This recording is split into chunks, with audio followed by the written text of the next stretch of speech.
Dernière nouvelle.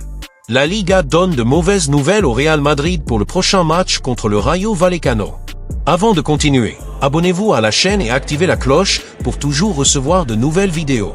Le Real Madrid est conscient de l'énorme potentiel qu'il possède avec Endrick et Arda Güler. Les deux joueurs sont considérés comme des joueurs clés pour l'avenir du club, mais pour assurer un développement optimal, Los Blancos étudie la possibilité de les prêter la saison prochaine.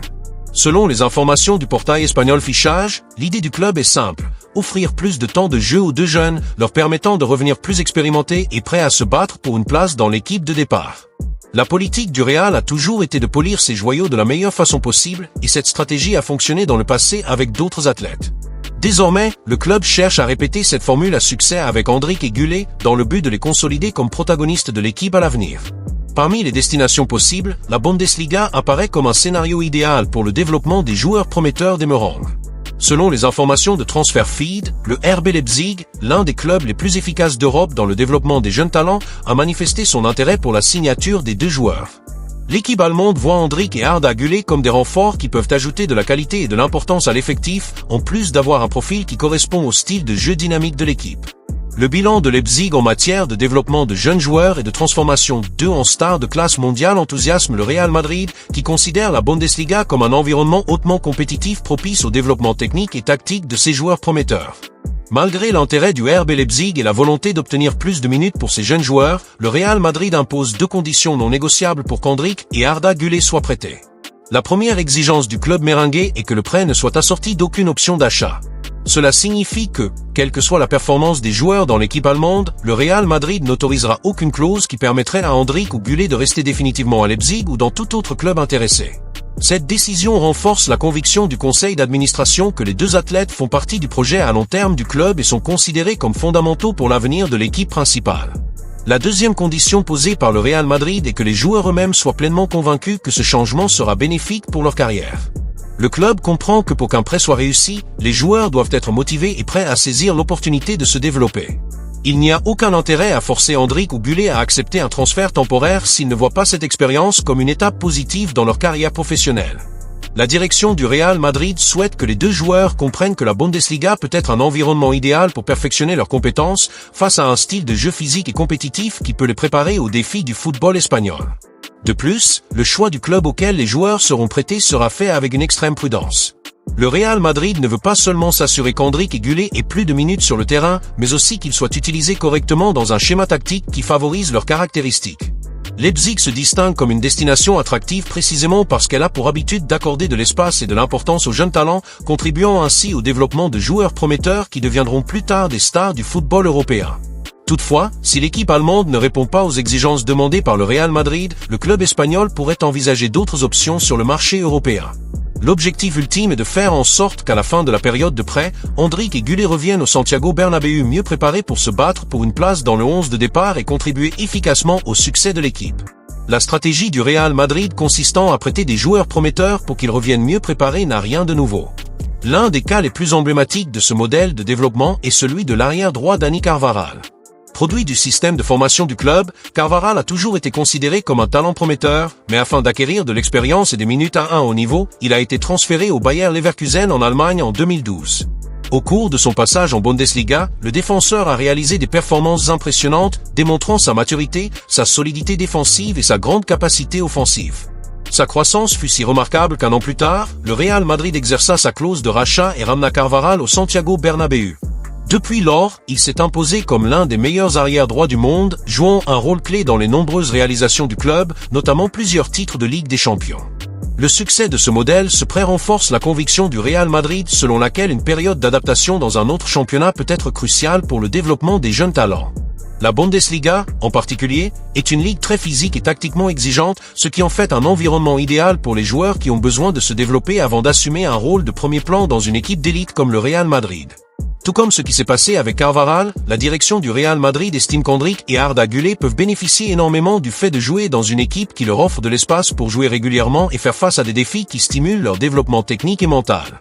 Outre l'exemple de Carvajal, il existe d'autres cas de joueurs qui ont été prêtés, ont acquis de l'expérience et sont revenus plus préparés à se battre pour une place dans l'équipe principale. Des cas comme celui de Federico Valverde, qui a connu une période d'adaptation au Deportivo La Corogne avant de s'établir comme l'un des meilleurs milieux de terrain du football européen, montrent que cette stratégie peut être décisive pour le succès à long terme des athlètes. Le Real Madrid ne cherche pas simplement à se débarrasser de ses espoirs, mais plutôt à s'assurer que lorsqu'Endrick et Güler reviendront au club, ils seront prêts à concourir à un niveau élevé et à ajouter de la valeur à l'équipe. Un autre point important de cette stratégie est d'éviter la pression immédiate sur les jeunes joueurs. Le Real Madrid est un club qui exige des résultats constants et l'adaptation de ces jeunes athlètes peut être un processus complexe. Les prêter à un club où ils auront plus d'opportunités de jouer, sans la pression extrême d'un géant européen, peut les aider à développer leur confiance et à consolider leur style de jeu sans avoir besoin de fournir des résultats immédiats. Si le transfert au RB Leipzig se concrétise, Endrick et Güler pourront évoluer dans un environnement plus stable où ils auront de réelles chances de jouer régulièrement et de démontrer leur talent sans la pression disproportionnée qui pèse souvent sur les jeunes talents du Santiago Bernabéu. De cette façon, le Real Madrid continue de miser sur une stratégie intelligente qui a fait ses preuves au fil des années. Le club comprend que le développement de jeunes talents nécessite de la patience et de la planification, et le succès de Dani Carvajal, Valverde et d'autres joueurs qui sont passés par ce processus est la preuve que cette approche peut porter ses fruits. Avec cette vision à long terme, Los Blancos espèrent qu'Endrick et Güler reviendront de la Bundesliga non seulement avec plus de minutes sur le terrain, mais également prêts à assumer des rôles importants dans l'équipe et à aider le Real Madrid à rester au sommet du football mondial. La Ligue des mauvaises nouvelles. Le Real Madrid se rendra sur le terrain ce week-end pour affronter le Rayo Vallecano au Santiago Bernabéu dans un match crucial pour le reste de la Liga. L'équipe de Carlo Ancelotti doit gagner pour se rapprocher de Barcelone en tête du championnat et tout faux pas pourrait compromettre ses chances de titre. Avec les supporters qui les poussent au Bernabéu, l'équipe merengue sait qu'elle ne peut pas se permettre de faire d'erreurs. Mais au-delà de la pression naturelle d'une dispute pour le haut du tableau, un autre facteur retient l'attention avant même que le ballon ne commence à rouler, l'arbitrage. C'est parce que la Liga pourrait aligner José Luis Munira Montero, le même arbitre impliqué dans une récente controverse majeure lorsqu'il a expulsé Jude Bellingham. Et bien sûr, cette possibilité suscite l'indignation des supporters et surtout du club, Florentino Pérez faisant clairement savoir qu'il n'est pas du tout satisfait. Tout a commencé lorsque Jude Bellingham a été expulsé de manière controversée lors d'un récent match de Liga, déclenchant une vague d'indignation à l'intérieur et à l'extérieur du club. L'incident a eu lieu dans le temps additionnel, lorsque le milieu de terrain anglais a marqué un but qui aurait pu donner la victoire au Real Madrid, mais l'arbitre José Luis Munira Montero a décidé d'annuler l'incident et a ensuite donné un carton rouge au joueur pour s'être plaint. La décision a pris tout le monde par surprise, principalement en raison du fait que Bellingham, bien qu'il ait contesté la notation, n'a pas démontré une attitude suffisamment agressive pour justifier une expulsion directe. Le Real Madrid s'est rapidement élevé contre l'arbitrage, affirmant que la décision était exagérée et que l'équipe était systématiquement lésée. L'épisode a relancé le débat sur la qualité de l'arbitrage espagnol et a soulevé des soupçons selon lesquels le club merengue pourrait être la cible de décisions controversées qui auraient un impact direct sur sa campagne en Liga. L'indignation s'est encore accrue lorsque la commission d'arbitrage a confirmé la suspension de Bellingham, ignorant les appels du Real Madrid. Florentino Pérez, habitué à traiter des questions politiques au sein du football espagnol, s'est rendu compte que quelque chose n'allait pas et a commencé à faire pression sur la Ligue pour obtenir des réponses plus claires. Le problème s'est aggravé lorsque Javier Tebas, président de la Liga, a décidé de se joindre à la polémique et de répondre aux critiques de manière sarcastique, qualifiant le Real Madrid de « pleurnichard » pour s'être plaint de la situation. Arbitrage. Cette déclaration a fait l'effet d'une bombe à Madrid, poussant la direction du club à adopter une position encore plus ferme à l'encontre de la direction de la Ligue. Les supporters du Real Madrid, mécontents de la situation, ont commencé à émettre des théories selon lesquelles l'arbitrage favorisait Barcelone, leur rival direct pour le titre. Maintenant, avec la possibilité que José Luis Munira Montero revienne arbitrer un match du Real Madrid si peu de temps après l'expulsion controversée de Bellingham, l'indignation est devenue encore plus grande. Beaucoup pensent qu'il ne s'agit pas seulement d'une coïncidence, mais plutôt d'un message de la Liga, indiquant clairement que le club merengue devra faire face à bien plus que ses simples adversaires sur le terrain dans la lutte pour le titre. La relation entre Florentino Pérez et Javier Tebas n'a jamais été la meilleure, mais elle a maintenant atteint un niveau de tension que peu de gens imaginaient. Le président du Real Madrid a toujours été un critique féroce de la manière dont est gérée la Liga, notamment en ce qui concerne l'arbitrage et la répartition des revenus entre les clubs. D'autre part, Tebas n'a jamais caché sa préférence pour un modèle de gestion qui, selon lui, recherche l'équilibre financier, mais que beaucoup voient comme une tentative de bénéficier à des clubs spécifiques, comme Barcelone. Le déclencheur de cette nouvelle guerre en coulisses a été la polémique autour de l'expulsion de Jude Bellingham, qui a généré des protestations du Real Madrid. Tebas, au lieu d'adopter une position diplomatique, a décidé de provoquer publiquement le club en qualifiant la direction merengue de « pleurnicheur » pour s'être plainte de l'arbitrage. Cette déclaration a encore enflammé les esprits et a conduit Florentino Pérez à décider d'agir encore plus énergiquement contre le président de la Ligue. Dans les coulisses, le Real Madrid s'efforce de saper l'influence de Tebas au sein de l'organisation de la Liga et cette crise pourrait être le coup de pouce final vers un changement de pouvoir dans le football espagnol. Florentino Pérez dispose de solides alliés parmi les clubs ainsi que d'une forte influence au sein de l'UEFA, ce qui pourrait représenter un grand risque pour Tebas si cette rivalité continue de s'intensifier. Des sources proches du président du Real Madrid indiquent qu'il n'a pas l'intention de reculer et qu'il étudie déjà les moyens d'affaiblir la position du président de la Liga, soit par des pressions politiques, soit même en cherchant du soutien pour son éventuel limogeage dans le futur. Pendant ce temps, Tebas reste provocateur, maintenant son discours selon lequel le Real Madrid se positionne comme une « victime » chaque fois que quelque chose ne se passe pas comme prévu. Les médias espagnols traitent déjà cette rivalité comme l'un des plus grands affrontements politiques de l'histoire récente du football espagnol et les supporters du Real Madrid sont de plus en plus impliqués dans cette bataille, exigeant des changements immédiats dans la façon dont la Ligue est gérée. L'épisode arbitral n'est pas un cas isolé, mais plutôt une partie d'une série d'événements qui renforcent le sentiment qu'il y a une tentative de retenir le Real Madrid dans le championnat. Le club a déjà accumulé plusieurs plaintes concernant des décisions qu'il juge injustes, tandis que Barcelone, en revanche, semble échapper à des controverses similaires. Ce contraste alimente encore plus la théorie selon laquelle le Barça serait favori, ce que Florentino Pérez n'entend pas accepter passivement. Avec le retour possible de José Luis Munira Montero pour arbitrer le prochain match, la tension atteint un niveau très élevé. Le Real Madrid sait que toute erreur d'arbitrage contre l'équipe pourrait déclencher cette guerre dans les coulisses et renforcer l'argument selon lequel il y a quelque chose qui ne va pas dans la façon dont la Liga est gérée.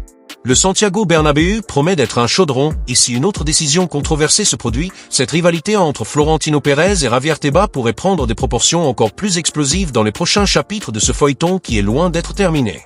La patience des fans du Real Madrid a atteint ses limites.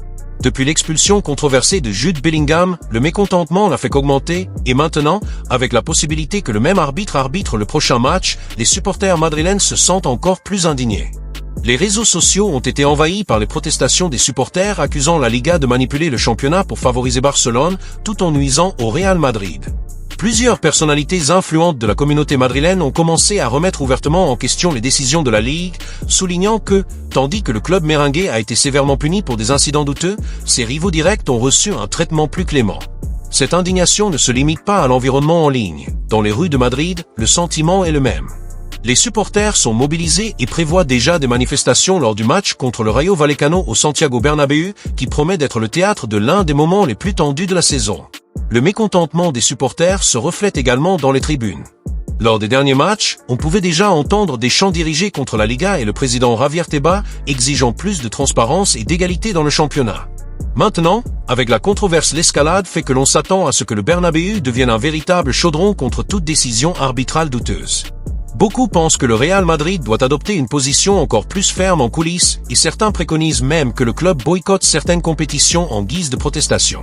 Ce climat de colère crée non seulement une tension supplémentaire pour le match contre le Rayo Vallecano, mais pourrait également avoir des conséquences à long terme, mettant la pression sur la Liga pour qu'elle revoie sa position face aux plaintes du club merengue.